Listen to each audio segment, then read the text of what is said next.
గణేశాయ నమః.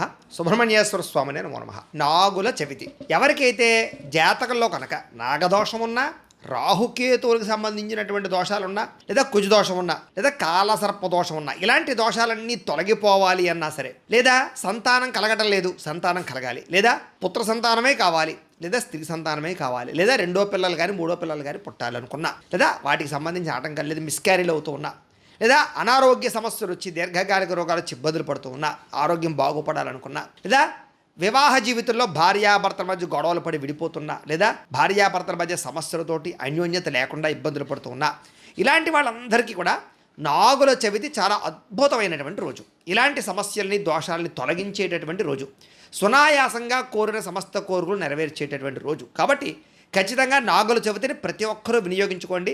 చాలా చిన్న చిన్న పరిహారాలు పాటించడం ద్వారా నాగుల చవితి రోజున చాలా అద్భుతమైన ఫలితాలు మనం పొందుతాం. కాబట్టి ప్రతి ఒక్కరూ కూడా ఈ నాగుల చవితిని సద్వినియోగపరచుకోండి. అయితే ఎలా సద్వినియోగపరచుకోవాలి, అసలు నాగుల చవితి ఏ విధి విధానాలు పాటించాలి, ఎటువంటి పరిహారాలు చేయాలి, అసలు నాగుల చవితి యొక్క ప్రాశస్త్యము చరిత్ర ఏమిటి అనే విషయాన్ని ఇప్పుడు మనం తెలుసుకుందాం. అయితే నాగుల చవితి చాలా చాలా ముఖ్యమైన పండుగ.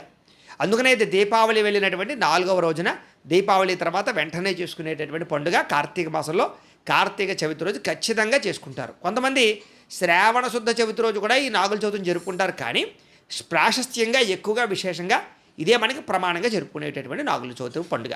అయితే ఈరోజు ముఖ్యంగా నాగదేవతని విశేషంగా ఆరాధించడం, అంటే పావులను ఆరాధన చేయడం అనేటటువంటిది చాలా విశేషం. ఇంచేత అంటే కనుక పరమశివుడికి విష్ణుమూర్తికి ఇద్దరికి కూడా, పరమశివుడికి అనుకోండి వాసుకి గాను, విష్ణుమూర్తికి అయితే ఆదిశేషుడు గాను ఈ నాగేంద్రుడే సేవలు అందిస్తూ ఉంటాడు. అంచేత పురాణాంతర్గతంగా కూడా ఈ సర్పాలకి నాగదేవత మనకి దైవస్వరూపమే, దేవతాస్వరూపమే. కాబట్టి చాలా విశేషం. అయితే మనకి రైతులకి కూడా పావులను బాగా పూజిస్తూ ఉంటారు. కారణం ఏంటంటే కనుక పూర్వకాలంలో ఏంటంటే కనుక ఈ భూమికి సారాన్ని పెంచేటటువంటివన్నీ కూడా పావులే అని. ఎంచేత అంటే కనుక ఈ భూమిలో కొన్ని రకాల క్రిమికీటకాలన్నీ ఉంటాయి. అలాంటి క్రిమికీటకాలన్నీ కూడా పావులు తినేస్తాయి. అంతెందుకు ఎలకలు ఉంటాయి చూసారా, ఎలకలు కూడా పావులు తినేస్తాయి.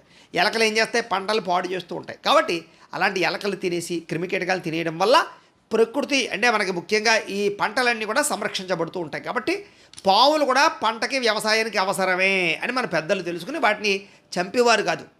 ఏదో మనం వాటి మీద కాలేస్తే తప్ప అవి కాటేయవు, దూరంగా పారిపోతూ ఉంటే చాలా చోట్ల నేను చూశాను. అంతెందుకు నా స్వయంగా కూడా నాకు కొన్ని రకాల అనుభవాలు ఉన్నాయి. మేము కొన్ని మా వ్యవసాయ క్షేత్రంలో మేము వ్యవసాయం చేసేటటువంటి సమయంలో మేము మంచం కింద పడుకుంటే నా మంచం కిందకే వచ్చి పడుకునేది అది పాపం. రోజు రాత్రి పొద్దునే పోయేది. చాలామంది చెప్పేవారు పొద్దునే లేచాక నాకు భయం వేసేది. కానీ ఎప్పుడు మమ్మల్ని ఏమీ చేసేది కాదు. అలాగే ఎన్నోసార్లు తిరుగుతుంటే ఎన్నో పావులు కనపడినా కూడా దూరం నుంచి నమస్కారం చేసుకుంటే చాలు, వాటికి అర్థమైపోతుంది, అవి వెళ్ళిపోతాయి తప్ప మనల్ని వచ్చి కాడి. ఎప్పుడో బాగా వాటికి మనం ప్రమాదం చేస్తామేమో అని అనుమానం వచ్చి ఏదైనా ఇబ్బంది అయితే తప్ప బొసగొట్టో మనల్ని ఏం చెయ్యవు. అంచేత మనం కూడా పగబట్టేసి వాటిని చంపేసి ఇచ్చేసేయకూడదు. అయితే ఏది ఏమైనా కూడా మనకి ప్రకృతిలో ఒక భాగం సర్పాలన్నీ కూడా, వాటి వల్ల మనకి తెలియకుండానే ప్రకృతికి ఎంతో ఉపయోగం ఉంది. కొన్ని రకాల వైద్యం ప్రకారంగా కూడా పాము యొక్క విషంతో కొన్ని రకాల వైద్యాలు కూడా జరుగుతూ ఉంటాయి తెలుసా మీకు. అంతెందుకు HIV AIDS కూడా పాము విషం ద్వారా మందు తయారు చేస్తున్నారు. ముఖ్యంగా మన తూర్పుగోదావరి జిల్లాలో. కావాలంటే మీరు ఇంటర్నెట్లో సెర్చ్ చేసుకోవచ్చు. అంటే పాములు మన జీవితంలో కొన్ని వాటి విషం ద్వారా కూడా కొన్ని రకాల ఔషధాలు తయారు చేసే పరిస్థితి ఉంది. కాకపోతే అలానే ఉత్తే పాము కాటించి కూడా చచ్చిపోతాం, అది కాదు.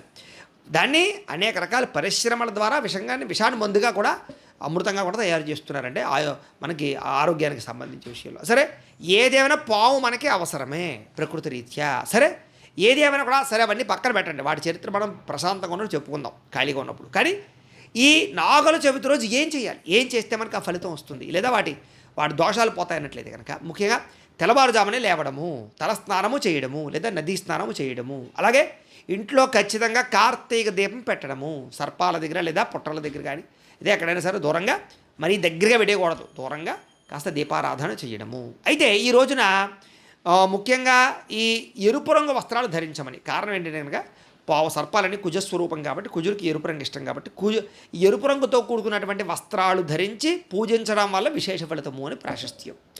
అలాగే ముఖ్యంగా ప్రతి ఒక్కరూ ఖచ్చితంగా పావు పుట్ట దగ్గరలో ఉంటే వెళ్ళి అక్కడే పాలు పోయడం అనేటటువంటిది శ్రేష్టం. అయితే సిటీలో అన్ని చోట్ల కూడా మనకి పావుల పుట్టలు ఉండవు కాబట్టి ఇళ్లలోనే పుట్టగా తయారు చేసుకుని, లేదా మట్టితోటి పుట్టగా తయారు చేసుకుని, లేదా మన దగ్గర ఉద్ధరణలు ఉంటూ ఉంటాయి, సర్పాకారంలో ఉద్ధరణలు, వాటిని మట్టిలో పెట్టి వాటిని సర్పంగా పూజించడం, ఇలా అనేక రకాలుగా సర్పాకారం అయితే చాలు దానికి పూజించడం అనేటటువంటిది శ్రేష్టం. పుట్ట దగ్గరికి వెళ్ళే వాళ్ళైతే కనుక అక్కడ శుభ్రం చేసేయడం, పసుపు కుంకం గంధం అది చల్లడం, చక్కగా స్వామివారికి పుట్టలో పాలు పోయడం, ఆవు పాలే ముఖ్యంగా పోయడం అనేటటువంటిది చాలా శ్రేష్టం. అలాగే ముఖ్యంగా ఏంటంటే నైవేద్యం పెట్టాలి. బియ్యం పిండితోటి బియ్యం పిండి, బెల్లము, పచ్చిపాలుతోటి కలిపి తయారు చేస్తారు. చిమ్మిలి అంటారు దీన్నే. ఆ చిమ్మిలిని లేదా చనిమిడిని కూడా పిలుస్తూ ఉంటారు. దాన్ని ముఖ్యంగా నైవేద్యం పెట్టడం. అంతేకాదు ఈ పిండితోటే సర్పాకారంగా కూడా తయారు చేసి పూజ చేసుకుంటూ ఉండొచ్చు. సర్పాకారంలో అలా చేసుకోవచ్చు. ముఖ్యంగా నైవేద్యంలో నానబెట్టినటువంటి శనగలు, మొక్కజొన్న పొత్తులు, అలాగే చనివిడి, వడపప్పు, పానకము, అలాగే కొంతమంది అయితే చిలకడ దుంపలు, మొక్కజొన్న పొత్తులు ఇవన్నీ కూడా నైవేద్యం పెడుతూ ఉంటారు. ఇవన్నీ కూడా చక్కగా నైవేద్యం పెట్టడం అనేది చాలా శ్రేష్టం. కాబట్టి ఒకవేళ ఎవరైనా సరే పుట్ట దగ్గరికి వెళ్ళలేకపోతే ఇంట్లోనైనా సరే ఓ ఫోటో పెట్టుకునైనా సరే చక్కగా వాటికి నైవేద్యం పెట్టి వాటి ప్రసాదంగా ఖచ్చితంగా తీసుకోవాలి. అయితే పూర్వకాలంలో ఏంటంటే అసలు భూమి కూడా దున్నేవారు కాదు. ఈరోజు రైతులు ఎవ్వరూ కూడా ఇంచేత భూమిని కనుక నాగలతో దున్నితే పాములు ఎక్కడ చచ్చిపోతాయో అని మట్టిని తవ్వడం కానీ, భూమిని దున్నడం కానీ, అంతెందుకు కొన్ని రకాల ఈ యొక్క విత్తనాలు ఉంటాయి, కొన్ని రకాల మొక్కలు ఉంటాయి. అంటే వేరుశనగలు దుంపలో ఉంటాయి సరే, అవి కూడా తీసేవారు కాదు. కారణం ఏంటంటే ఆ రకంగా కూడా ఏమైనా మొక్కలు లాగినప్పుడు ఏమైనా పాములు చచ్చిపోతాయేమో అని. ఆఖరికి వానపాము కూడా చచ్చిపోకూడదు అనమాట ఈరోజు. కాబట్టి అంత కఠినంగా భూమి కూడా దున్నకుండా సర్పాలను రక్షించే పని చేసేవారు ఈరోజు ప్రత్యేకంగా. కాబట్టి అంత విశేషము నాగదేవతలకి, సర్పదేవతకి పూజించడం వల్ల, వాటిని రక్షించడం వల్ల ఉంది. కాబట్టి ఖచ్చితంగా అందరూ ఆచరించాలి. అయితే ఈ నాగుల చవితి వ్రతం ఆచరించడం వల్ల ఎటువంటి శుభ ఫలితాలు కలుగుతాయా అన్నట్లయితే కనుక ఇందాక మనం చెప్పుకున్నట్టుగా సమస్త జాతక దోషాలు, నాగదోషాలు, రాహుకేతు దోషాలు, కాలసర్ప దోషాలు, కుజు దోషాలు, తీవ్రమైనటువంటి మృత్యుగండాలన్నీ కూడా తొలుగుతాయట. సంతానలేని దంపతులకు సంతాన యోగ్యత, పుత్ర సంతాన యోగ్యత, అలాగే రోగాలు నయమవ్వడము, అనారోగ్య సమస్య నుంచి బయటపడము, అలాగే అకాల మృత్యువులు పోవడము, వివాహం కాని స్త్రీ పురుషులకు వివాహ యోగ్యత, సంతాన ప్రాప్తి, భార్యాభర్తల మధ్య కలయికలు, విడిపోయిన భార్యాభర్తలు కలగడము, దీర్ఘ సౌమంగళ్యత్వం, ఇలాంటి ఎన్నో రకాల అద్భుతమైన ప్రయోజనాలన్నీ ఉన్నాయి. కాబట్టే ప్రతి స్త్రీ మానకుండా ఈ సుబ్రహ్మణ్యేశ్వర స్వామి ఆరాధన పుట్లపాలు ఖచ్చితంగా పోస్తూ ఉంటారు. అయితే వీటికి సంబంధించినటువంటివి చిన్న చిన్న కథలు కూడా ఉన్నాయి మనకి పురాణాంతర్గతంగా. ఏంటంటే ఒకనొక సమయంలో అంటే సుబ్రహ్మణ్యేశ్వర స్వామి వారు అలిగేట పార్వతీదేవిర. అలిగి ఏం చేశాడు, కనపడకుండా వెళ్ళిపోయాడు. ఎక్కడున్నాడయ్యా అని అందరూ వెతుకుతున్నారు, దేవతలతో సహా అందరూ కూడాను. కానీ నేను ఏం చేస్తున్నాడంటే సర్పాకారంగా మారిపోయి అక్కడ పుట్ట కనపడితే పుట్టలోకి దూరిపోయి పుట్టలో తపస్సు చేయడం ప్రారంభం చేసేట. చాలా కాలం పాటు తపస్సు చేస్తే సరే ఒక రోజున మొత్తం దేవతలందరికీ పుట్టలోంచి తేజస్వరూపం కనపడేసరికి ఏమిటా తేజస్వరూపం అని వెళ్ళేసరికి ఆయనే సుబ్రహ్మణ్యేశ్వర స్వామి వారే. అనేక రకాల ప్రార్థనపూర్వక నమస్కారాలు చేస్తే అప్పుడు సుబ్రహ్మణ్యేశ్వర స్వామి వారు ఆ అలకన్ని తగ్గి, కోపం అంతా తగ్గి పుట్టలోంచి బయటికి వచ్చి అప్పుడు చెప్పాడు, నేను ఈ కారణంగా ఈ పుట్టలో తపస్సు చేసిన కారణంగా, ఈ స్వరూపంగా సర్పస్వరూపంలో నేను ఇక్కడ తపస్సు చేసిన కారణంగా ఈరోజు మీరందరూ కూడా నన్ను ప్రార్థన చేశారు కాబట్టి, ముఖ్యంగా నాగుల చవితి రోజున నన్ను ప్రార్థన చేశారు కాబట్టి, ఎవరైతే నాగుల చవితి రోజున నా పుట్టలో పాలు పోస్తారో, నన్ను ప్రార్థిస్తారో, అర్చిస్తారో వాళ్ళందరికీ కూడా సమస్త దోషాలు తొలగించి సకల సౌభాగ్యాలు కలిగించి ఎటువంటి వరమైనా నేను ఇస్తాను అని సాక్షాత్ సుబ్రహ్మణ్యేశ్వర స్వామి వారే వరాన్ని ఇచ్చాడు. అది ఒక రకమైనటువంటి వృత్తాంతంగా చెప్పుకోవచ్చు.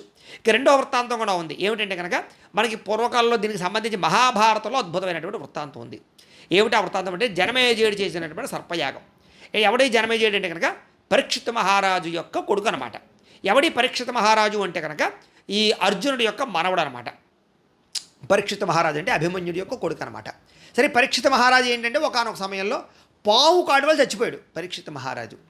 అయితే ఈ పావు కాటు వల్ల చచ్చిపోయాడు కాబట్టి, నా తండ్రి పరీక్షిత్తు చచ్చిపోయాడు కాబట్టి ఈ జనమేజయుడు ఏం చేశారంటే, జనమేజయుడు అంటే కొడుకు అనమాట, తండ్రి పరీక్షిత్ మహారాజు పావు కాటుతో చచ్చిపోయాడు కాబట్టి కొడుకు కసిపెట్టి పని చేసుకున్నాడు, కక్ష పెంచేసుకున్నాడు. పావులంటే నా తండ్రిని కాటేసినటువంటి పావులు, సర్పాలు ఏవైతే ఉన్నాయో ఈ సర్పాలన్నీ చచ్చిపోవాలి, నాశనం అయిపోవాలి, వీటిని ఎలాగైనా దహించేస్తానంటే, ఇప్పుడు ఎవడో మనిషి చంపేసాడు అనుకోండి, మొత్తం మానవ జాతి అంతని చంపేయాలనుకోండి, ఎంత అవివేకం. ఈయన కూడా అలాగే చేశాడు.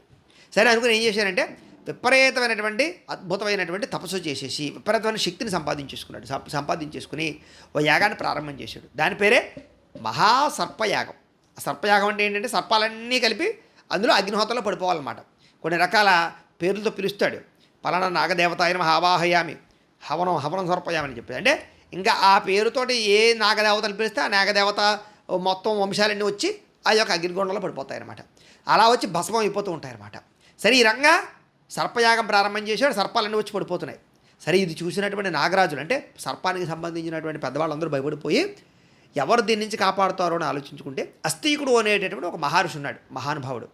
ఆయన దగ్గరికి వెళ్ళి శరణం వేడుకుంటారనమాట. అస్థీక మహర్షి దగ్గరికి వెళ్తే అప్పుడు అస్థీక మహర్షి కంగారు పడకయ్యానే, నేను ఏదో రకంగా ఆపుతానని చెప్పేసి అస్థీక మహర్షి జనమేజయుడు చేసేటటువంటి సర్పయాగం దగ్గరికి వెళ్ళాడు. వెళ్ళి ఎవరినైనా సరే పొగడ్తల ద్వారా కొంగదీసేయచ్చు అని చేసి ఏం చేశాడంటే జనమేజయుడిని విపరీతంగా పొగిడేశాడు. ఆహా, ఎంత అద్భుతమైనటువంటి తపస్యాలువయ్యా, ఎంత గొప్పవాడవయ్యా, ఎంత అద్భుతమైనటువంటి యాగాన్ని చేస్తున్నావయ్యా, నిన్ను మించిన వాళ్ళేడయ్యా, నువ్వు ఇంద్రుడివయ్యా, గొప్పవాడవయ్యా, సూర్యుడవయ్యా అని విపరీతంగా పొగిడేసరికి చూడండి, మనం కూడా పొగిడేసామంటే వాడికి విపరీతంగా సత్కారాలు చేసేస్తాం, ఏమడితే అది ఇచ్చేస్తుంటాం అమాయకంగా. ఈయన అలాగే ఆహా సరే చాలా సంతోషం నువ్వు రావడం అని చెప్పేసి ఏదైనా వరం కోరుకో అన్నాడు. అదే కదా కావాలి అని కూడా తక్షకుడు వెంటనే అస్థిక మహర్షి ఏంటంటే ఏమయ్యా వెంటనే నువ్వు చేసేటటువంటి ఈ సర్పయాగాన్ని ఆపేయి అని అన్నాడు. మరి వరం ఇచ్చిన తర్వాత కాదనలేడు కదా, అంచేత జనమేజయుడు ఆ సర్పయాగాన్ని ఆపేశాడు. ఎప్పుడైతే ఆ రకంగా ఆపేశాడో ఆ వెంటనే సర్పాలన్నీ కూడా అమ్మయ్య అనుకుని అస్థికుడిని పొగుడుకుంటూ, అయితే ఇదంతా కూడా ఈ సర్పయాగం నిలిచిపోయిన రోజు, పావులు కాపాడబడ్డ రోజు అంతా కూడా నాగుల చవితి. అంచేత నాగ పంచమనంలో చెప్తూ ఉంటారు. అంచేత సర్పాల అనుగ్రహాన్ని ఇచ్చేట నాగదేవతలన్నీ కూడా ఎవరైతే నాగుల చవితి రోజు పంచమ రోజు మమ్మల్ని కనుక పూజిస్తారో అర్చిస్తారో కనీసం తలుచుకుంటారో వాళ్ళందరికీ కూడా సర్ప భయం ఉండదని, అంటే పావుల కాటు నుంచి బయటపడతారు అని, నాగదోషం తొలగిపోతుంది అని, అలాగే ఎటువంటి పావు కాటికి చనిపోరు అని, ఒకవేళ ఏదైనా పావు కాటేసినా దాని విషం వల్ల చనిపోరు అని, ఇలా ఒకటి కాదు అనేక రకాల వరాలన్నీ ఇచ్చేసాయి. కాబట్టి ఆ కారణంగా ఎవరైతే ఈ యొక్క నాగుల చవితి రోజు సుబ్రహ్మణ్య స్వామివారిని సర్పరూపంలో పూజిస్తారో అర్చిస్తారో వాళ్ళందరికీ చాలా అదృష్టం, యోగం, సమస్త కోరికలు నెరవేరుతాయి. కాబట్టి ఎవరైతే ఈ యొక్క వృత్తాంతం విన్నారో అదొకటి అద్భుతం, వృత్తాంతాన్ని విన్న వాళ్ళకు కూడా పూజించిన ఫలితము ఈ దోషాలన్నీ తొలగుతాయట. కాబట్టి ఎవరైతే ఈ వీడియో విన్నారో మిమ్మల్ని మించిన అదృష్టవంతులు లేరు. కాబట్టి అయితే మా కోసం మీరు చిన్న పని చేయండి, కింద కామెంట్లో ఓం సుబ్రహ్మణ్యాయ నమః లేదా ఓం నాగదేవతాయ నమః అని చిన్న కామెంట్ పెడితే మీకు కూడా సుబ్రహ్మణ్యేశ్వర స్వామి అనుగ్రహం కలుగుతుంది. అలాగే ఈ వీడియో కూడా ఒకసారి లైక్ చేయండి. మీరందరూ కూడా ఖచ్చితంగా ఈ యొక్క నాగుల చవితిని విశేషంగా జరుపుకోండి. కార్తీక మాసంలో శివారాధన చేయాలి. కాబట్టి ప్రతి ఇంట్లోనూ కూడా శివార్చన, శివుడికి అభిషేకం కానీ మారేడుదలతో పూజ కానీ చేసుకోండి. అది కోరికల కోసం కాదు, అది యోగము, శివారాధన యోగమని మాత్రం గుర్తుపెట్టుకోండి. శివుడు బోలాశంకరుడు, మీరు వరం అడిగితేనే ఇస్తాడు అనుకోకండి. మీకు ఏం కావాలో తెలుసుకునేంత గొప్పవాడు శివుడు. అంతేగాని మీరు అడిగితేనే కానీ ఇవ్వకపోవడం, మీ కోరికలన్నీ ఆయనకు తెలుసు, మీకు ఎప్పుడు తీర్చాలో తీరుస్తాడు. మీ కృతజ్ఞతగా కార్తీక మాసం నెల రోజులు కూడా ఒక్క పావు గంట 20 నిమిషాలు శివారాధన చేయండి. మీకు శివుడికి అభిషేకం చేసుకోవాలో పూజ చేసుకోవాలా మా వెదురుపాక గురూజీ అనే ఛానల్లో మీకు పూజా విధానం అంతా కూడా ఉంటుంది. శివ పూజ అలా చేసుకోలేదా మీరు యూట్యూబ్లో సెర్చ్ చేసిన శివ పూజా విధానం, శివుడికి అభిషేకం చేసుకునే విధానం అని ఇటుకరాల సుబ్రహ్మణ్య శర్మ నా పేరు కొడితే వస్తాయి. ఆ వీడియోలు పెట్టుకుని చక్కగా మీరు శివారాధన చేసుకోండి అని భక్తులందరికీ ప్రేక్షకులందరికీ తెలియజేస్తూ ఇంకా అనేక రకాల విషయాలు ఉన్నాయి. తర్వాత వీడియోలో మనం చర్చించుకునే ప్రయత్నం చేద్దాం. స్వస్తి.